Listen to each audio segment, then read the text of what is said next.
উম্মত, রমজান মাসে যদি কেউ তোমার সাথে ঝগড়া করে, কেউ তোমারে গালি দেয়, কেউ তোমারে মন্দ বলে, ফালিয়াকুল ইন্নী সাইম, ইন্নী সাইম। তুমি শুধু বলতে থাকো, ভাই আমি রোজাদার, ভাই আমি রোজাদার, ভাই আমি রোজাদার। তুমি হাজার বললেও আমি জবাব দেব না, কারণ আমি রোজাদার। রোজাদারের পরিচয়ই আলাদা, রমজানের কদরই আলাদা, রমজানের কদরই আলাদা। আল্লাহ তাআলা নিজে বলছেন, বান্দা শোনো, আরবি 12টা মাস, 11 মাসের নাম তোমাদের জবানে উচ্চারিত হয়, তোমরা বলো, আরবের বলুক আর দেশের মানুষ বলুক, কিন্তু রমজান একটা মাস, যেই মাসের নামটা রমজান, এটা আমি আল্লাহ আমার জবান দিয়ে উচ্চারণ করে কোরআনের আয়াত বানায় দিছি। শাহরু রমাদান, এটা সরাসরি কোরআনের আয়াত। শাহরু রমাদান, আল্লাহ বলে রমজান মাস, রমজান মাস, রমজান মাস, আল্লাহ বলছে। অতএব আমার কথা একটাই, আমার অনুরোধ, আপনারা আপনাদের বিবিদেরকে, আপনাদের ছেলে মেয়েদেরকে আল্লাহর ওয়াস্তে এই রমজানে বাজারে ছাইরেন। এটা আমার বাপ, আমার কলিজা বলে, আমার দিল বলে, এটা যেন আল্লাহকে চূড়ান্ত ভাবে অপমান করে, তিরস্কার করে আল্লাহকে। যে মহিলা বাজারে যায় রমজানে, মার্কেট ঘুরতেছে, লুঙ্গির জন্য, জামার জন্য, প্যান্টের জন্য, জুতার জন্য, শাড়ির জন্য, গহনার জন্য, বিশ্বাস করেন ওই মা, ওই বোন, ওই স্ত্রী আল্লাহকে তিরস্কার করে, ঠাট্টা করে। আল্লাহরে বলে, ও আপনি কইছেন রমজান মাসে রহমত দিবেন, মাগফিরাত দিবেন, নাজাত দিবেন, জাহান্নাম থেকে মুক্তি দিবেন, 70 গুণ বেশি নেকি দিবেন, নফলের ফরজ বানাই দিবেন। এটি থন আমনেরটি আমনের কাছে রাখেন। আমার দরকার জুতা, আমার দরকার শাড়ি, আমার দরকার গহনা, আমনেরটি আমার লাগবে না। এই হলো নাফরমান মহিলার বক্তব্য। আমার জুতা দরকার, যাতে ফেরেশতা আমারে হাসরের মাঠে জুতা দিয়ে ফেড়ে, যাতে জুতা দিয়ে। তুই মহিলা মনে রাখিস, তোরে মালিক বললাম রব্বুল আলামিন তার ফেরেশতা দিয়ে জুতা দিয়ে ফিরবে, জুতা দিয়ে, নতুন জুতা দিয়েই ফিরবে। হ্যাঁ, নতুন জুতা দিয়েই ফিরবে। তামাশা, আল্লাহর সাথে ঠাট্টা করে। রব্বুল আলামিন বলছে, বান্দা রহমত দিতে আসো, সে বলে লাগবে না। আল্লাহ বলে, বান্দা মাগফিরাত নাও, সে বলে লাগবে না। আমি জুতা কিনতে যাচ্ছি, আমি শাড়ি কিনতে যাচ্ছি, আমি গহনা কিনতে যাচ্ছি। কেন? যদি দরকারি হয় এখন কিনেন, এখন কিনেন।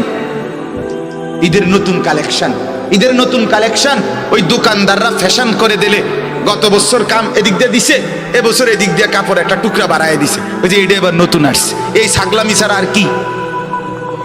কথা বলেন না কেন?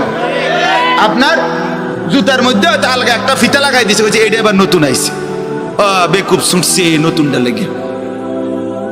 নাইলে এটা কি মনে করেন গত বছর জুতা পায়ে ফিনতো, এবছর নতুন আসছে জুতা মাথাত ফিনদে, তাইলে না এটা সম্পূর্ণ ভিন্নতা হইতে দেবে। লেটেস্ট আসছে, এটা নতুন আসছে, এবারের জুতা মাথাত ফিনদে, তাইলে না একটা দারুণ হইল। হইলে গত বছর জুতা তো পায়ে ফিনছে, এবছরের জুতা তো কোথায় ফিনদে? তো নতুন এলো কি? নতুন কি আসছে বলেন? এজন্য এটাকে ঠাট্টা মনে করবেন না, বরং দয়া করে মাহে রমজানকে কদর করে নিজেদের মা, বোন, স্ত্রী, কন্যা, ছেলে মেয়েদেরকে এই বাজার, এই দোকানদার, এই ফালতু কেনাকাটার পিছনে আল্লাহর দেওয়া এত বড় নিয়ামতকে প্রত্যাখ্যান করবেন না। যে যা জিজ্ঞেস করে সব কিছু রমজান এই কথার লগে মিলাইয়া বলি। আজকে অনেক কিছুদিন ধরে মাহফিল, ভাই রমজানের আগে আর সম্ভব না, রমজানের সময় ডেট নিবেন, রমজানের পর থেকে আবার ডেট চাইবেন। আমার রমজানের আগে আমি আবার উমরায় চলে যাব, রমজানের সময় আমি আবার এতেকাফে বসবো।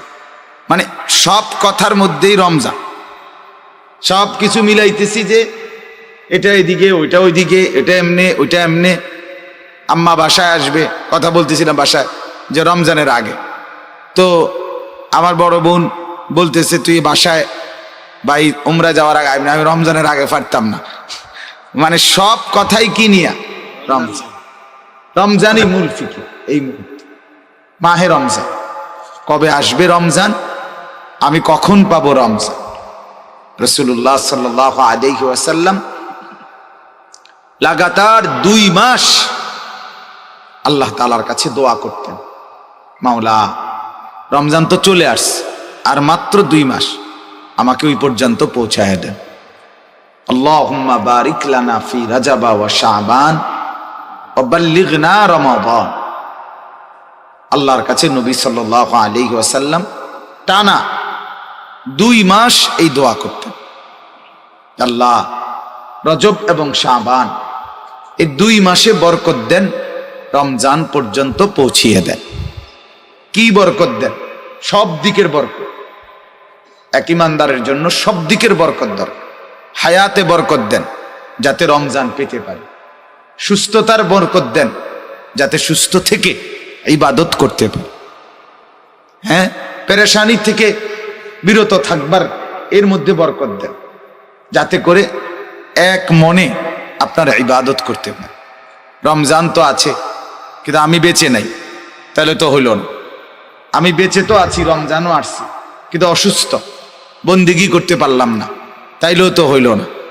সুস্থও আছি কিন্তু পারিবারিক অনেক পেরেশানি, বিভিন্ন মুখী যন্ত্রণা, যার কারণেও নীরবে ইবাদত করতে পারলাম না, তো এটাও তো মুসিবত।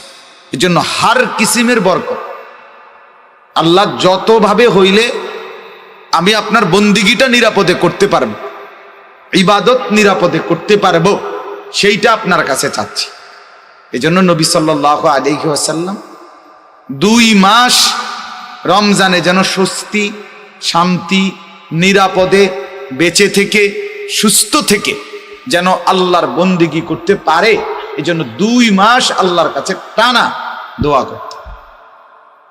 এর দ্বারা বোঝা যায় যে রমজানের কদর রাসূলুল্লাহ সাল্লাল্লাহু আলাইহি ওয়াসাল্লামের কাছে কি পরিমাণ ছিল, কি পরিমাণ ছিল।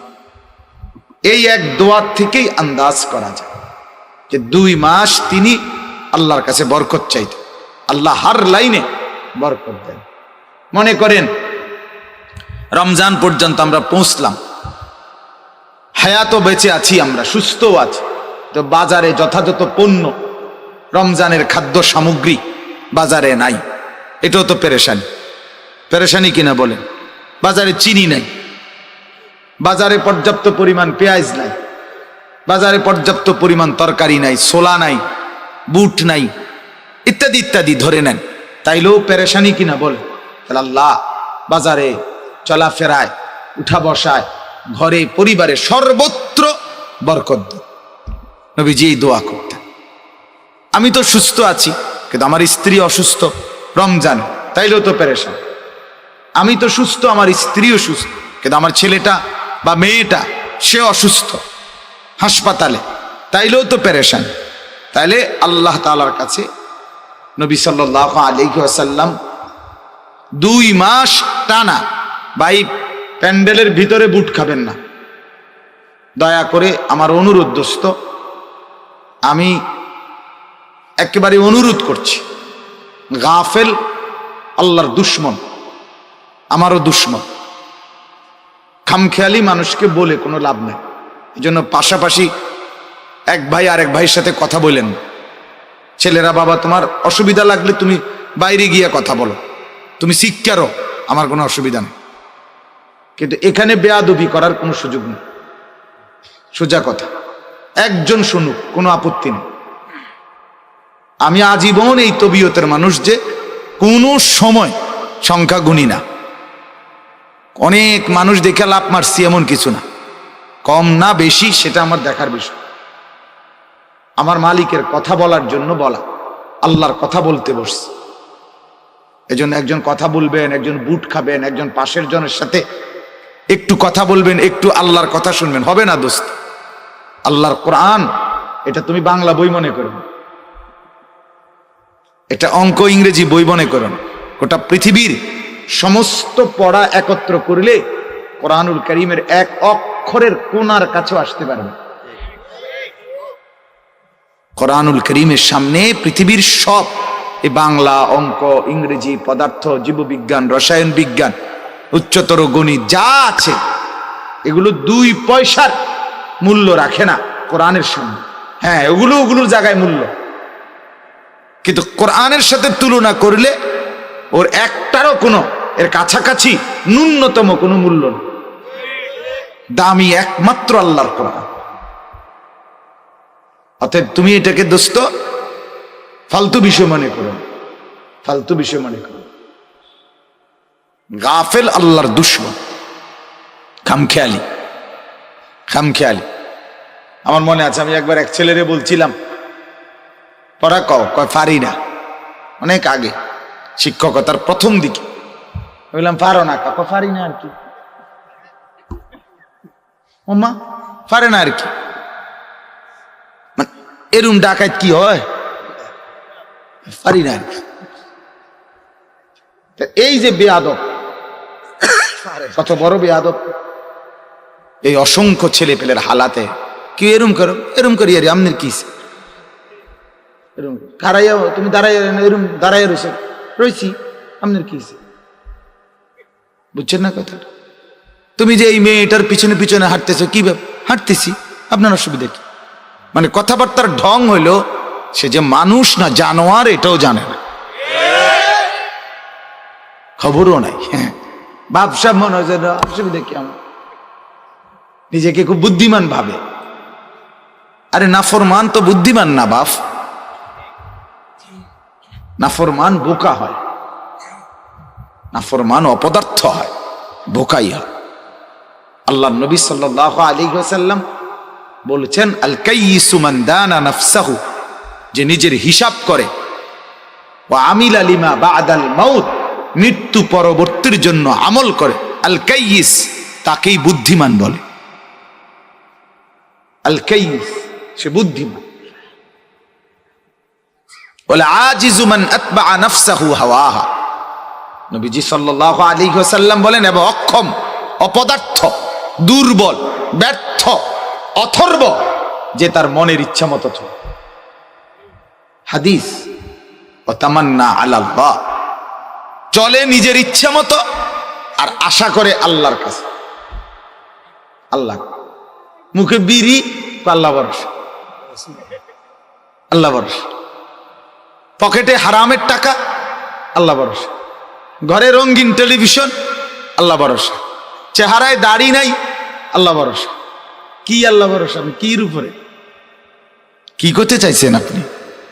আল্লাহ তাআলা নাফরমানির উপরে আল্লাহ ভরসা, এটা আল্লাহ বলছেন? কথা বলেন না কেন? আপনি মিথ্যে বলবেন, আল্লাহ ভরসা। আপনি ওজনে কম দিবেন, আল্লাহ ভরসা। আপনি নাফরমানিতে ডুবে থাকবেন, আল্লাহ ভরসা। এটা আল্লাহ বলছেন, এটা রসুল বলছেন, কোন আলেম বলছেন আপনাকে? আপনি কেমনে বললেন এটা আল্লাহ ভরসা? আল্লাহ ভরসা তখন মুমিন গুনাহ ছেড়ে দেয় যখন, মুমিন আর করবে না এই ওয়াদা দেয় যখন, মুমিন লজ্জিত অনুতপ্ত হয়ে মাফ চায় যখন, তো আল্লাহ তাআলা বলে আমি ভরসা, আমার উপর থেকে নিরাশ হইও না, সব মাফ করে দিলাম। কিন্তু শর্ত হলো ছেড়ে দিতে হবে, শর্ত হলো আর করবা না, ওয়াদা দিতে হবে, শর্ত হলো লজ্জিত হয়ে মাফ চাইতে হবে, মাফ চাইতে হবে। বিড়ি খাইতে খাইতে আস্তাগফিরুল্লাহ, চা দোকানে বসে টেলিভিশন দেখে, মুখে বিড়ি, আস্তাগফিরুল্লাহ আস্তাগফিরুল্লাহ, ইডি নিও মানছে অন দেশটা বুঝি এই নি চলতে আছে। এবার কয় আস্তাগফিরুল্লাহ, আমনের আস্তাগফিরুল্লাহর উপরে আস্তাগফিরুল্লাহ, বুঝেন না? আপনি যে আস্তাগফিরুল্লাহ কইছেন এটার রূপে কি আস্তাগফিরুল্লাহ? এটা কি ধরনের আস্তাগফিরুল্লাহ হইল? আমাদের করাচি হযরত রাহমাতুল্লাহ আলাইহি বিশ্ববিখ্যাত বুজুর্গ ছিলেন, আরিফ বিল্লাহ হযরত মাওলানা শাহ হাকিম মোহাম্মদ আখতার রাহমাতুল্লাহ আলাইহি। তো ওনার একটা ঘটনা আছে, উনি একবার বলছেন, হজে যাইতেছেন উনি পাকিস্তান থেকে। তো ওনার সাথে আরো একজন পাকিস্তানের শেঠ মানে বড় ব্যবসায়ী, পাকিস্তানের বড় একজন ব্যবসায়ী, ধনাঢ্য ব্যক্তি, উনি ওনার সাথে সিটে বসা, একসাথে ওনার সাথেই যাচ্ছেন হজে, এহরাম পরা। তো বিমানের মধ্যে যে মহিলারা থাকে, বিমানবালা, এরা অনেক সুন্দরী হয় এবং এদের কাপড় অর্ধেক কোম্পানি দিছে, যে দূর কিনছে সেটা তো আর তারা কোত্থেকে আনবো, কথা বুঝেন? এই জন্য অর্ধেক। হ্যাঁ, তো কোম্পানির হয়তো আরো খরচ আছে, সব মিলাইয়া কাপড়ের বরাদ্দ দূর দিছে, দূর পিনছে। তো এই অল্প অল্প কাপড় পরে এরা আপনার এই খেদমত করে, মানে অর্থাৎ বিমানের সেবা করে। এই মহিলাগুলো অপরূপ সুন্দরী। তো এই বেচারা ওই শেঠ ব্যবসায়ী, উনি হজরতের পাশেই বসা। তো এই মহিলারা তো আসতেছে যাইতেছে, উনি হজরতকে বলতেছেন, হজরত হজরত দেখেন দেখেন, আস্তাগফিরুল্লাহ আস্তাগফিরুল্লাহ, মহিলাগুলোর কাপড় চোপড়ের কি অবস্থা। তো হজরত তখন বললেন, আরে ভাই, তোমার আস্তাগফিরুল্লাহর উপরে আস্তাগফিরুল্লাহ, পহলে তো নজর হটাও ফির তো আস্তাগফিরুল্লাহ পড়ো। আগে তো কি সরাও? নজর সরাও। তুমি যে আস্তা বেটির দিকে ছাইয়া রইছ, ছাইয়া ছাইয়া কয় আস্তাগফিরুল্লাহ আস্তাগফিরুল্লাহ। দেখছেন নি কারবার কি দেখতে? তুমি তো দেখেই রইছ, তাহলে এইটারই আস্তাগফিরুল্লাহ কোন? এই জন্য হযরত বললেন যে তোমার আস্তাগফিরুল্লাহর উপরে কি? আস্তাগফিরুল্লাহ পেহলে তো নজর হটাও, আগে তো চেহারা সরাও, আগে মহিলার থেকে নজর নামাও, ফের পড়ো আস্তাগফিরুল্লাহ, এরপরে পড়ো তুমি কি আস্তাগফিরুল্লাহ, তাইলে না। এই জন্য বাপ রাগ হইয়েন না। বলার উদ্দেশ্য হলো ছেলেরা মাশাআল্লাহ যারা বসছো ভাই, আলহামদুলিল্লাহ, আল্লাহ বসাইছে, আল্লাহ বসাইছে, তুমি বসো নাই, আল্লাহ বসে। আল্লাহ চাচ্ছে তোমার একটু পরিবর্তন, আল্লাহ চাচ্ছে তোমার একটু ভালো, খোদার কসম, এই জন্য বসাইছে, এই জন্য বসাইছে। আল্লাহ তাআলা দয়া করেই বসাইছে। অতএব মেহেরবানি করে অল্পটুকু সময় আমরা একটু মনোযোগী হই, আল্লাহ আমাদেরকে তৌফিক দান করেন।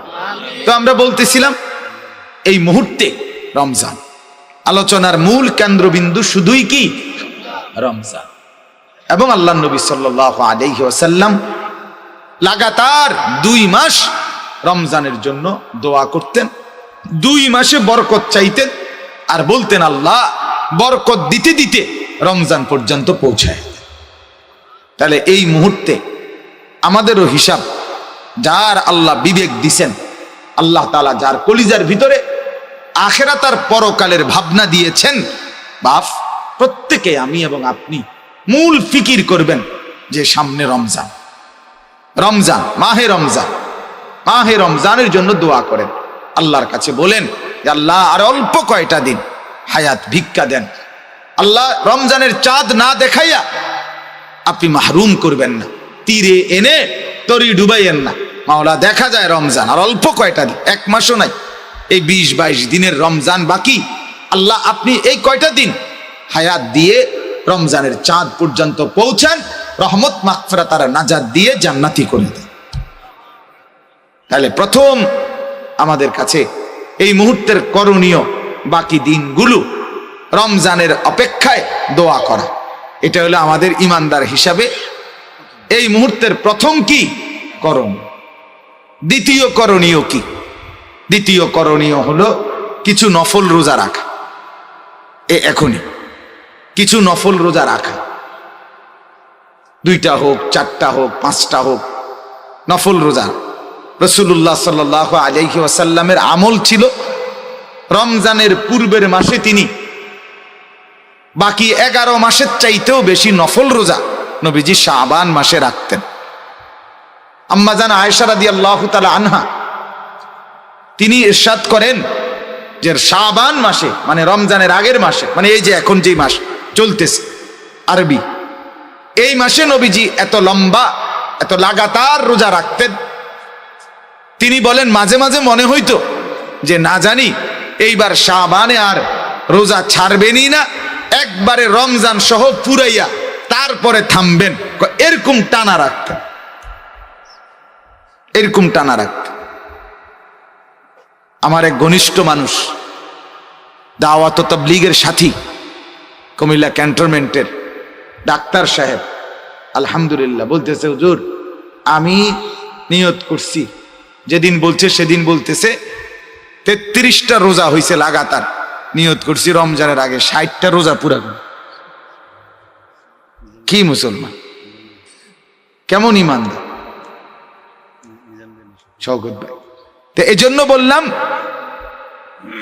আল্লাহওয়ালাদের ফিকির কেমন, অথচ ডাক্তার সাহেব দাওয়াত ও তাবলীগের বরকতে আল্লাহ তাআলা তার কলিজায়